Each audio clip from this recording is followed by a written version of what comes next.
ई पचरौता नगर पालिका द्वारा जनता के समस्या जो हमनी के कलिया में भी बाकातू वीरगंज आईने मोतिहारी जो चीज लज्जाए के पड़ता आज दांत के समस्या 75% लोग के बाद हर एक लोग के दांत के समस्या हुई। बुढ़ापा जब हुई तो सबके दांत के समस्या हुई। वो समस्या के निदान करेला ये पचरौता नगर पालिका द्वारा जौनी डेंटल हॉस्पिटल और फिजियोथेरेपी सेवा केंद्र दो चीज के जे स्थापना भेल बा ई बहुत सराहनीय काम बा। एला हम पचरौता नगर पालिका के नगर प्रमुख के हम अपना तरफ से बहुत बधाई और धन्यवाद करते हैं। हमनी के पचरौता नगर पालिका के बाद बहुत पिछड़ल क्षेत्र बा। ई पचरौता नगर पालिका के सबसे आगे बड़ा जिला में सबसे आगे कैसे पहुंची एक मेयर साहेब बहुत ही प्रयत्न बारा बहुत मेहनत कर रहा बा।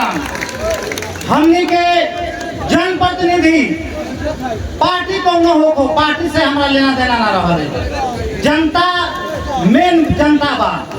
जनता के केंद्र बिंदु में रख के जनता के समस्या अपने लोगन के मालूम हो। स्थानीय सरकार के मतलब होखले कि जल्दो बल्दो समस्या अगर कोनो जनता के आए तो तुरंत ओकरा के समस्या समाधान करेला स्थानीय सरकार के निर्माण भेल बा।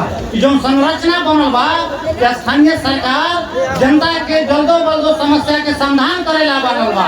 अपने लोगन के मालूम हो कि पानी के कितना बड़का समस्या रखा पचरौता नगर पालिका में, लेकिन पानी के समस्या खाने पानी के समस्या गांव में बहुत ही समाधान हो गई। केंद्र सरकार से प्रदेश सरकार से होने वाला चीज ना रहा। अभी के हम अपने के बतावे के चाहतारी कि अपने के कृषि किसान के मेजर समस्या हमनी के किसानिये से जिए के बाद किसान के समस्या समाधान हो गए तो समझू कि हमनी के पचरौता नगर पालिका बहुत ही आगे बढ़ जाए। ऐसे मेयर साहब से भी हम कई अनुरोध करने वाली कि कृषि पर अपने निर्धारित हो। किसान के समस्या पानी के मेन समस्या जो चीज हमनी से होए वाला काम बा ओकरा के यथाशीघ्र कर जाओ कह के अपने लोगन देख ले हो कि आंदोलन भेल लाइन के विषय में हम विश्वास दियावे के चाहतारी कि पचरौता नगर पालिका में कहियो लाइन ना कटी आवे वाला दिन में। ऐसे हम बेसी मेयर साहब के भी आदेश बा कि बेसी ना बोले के बा काहे कि समय कम बा।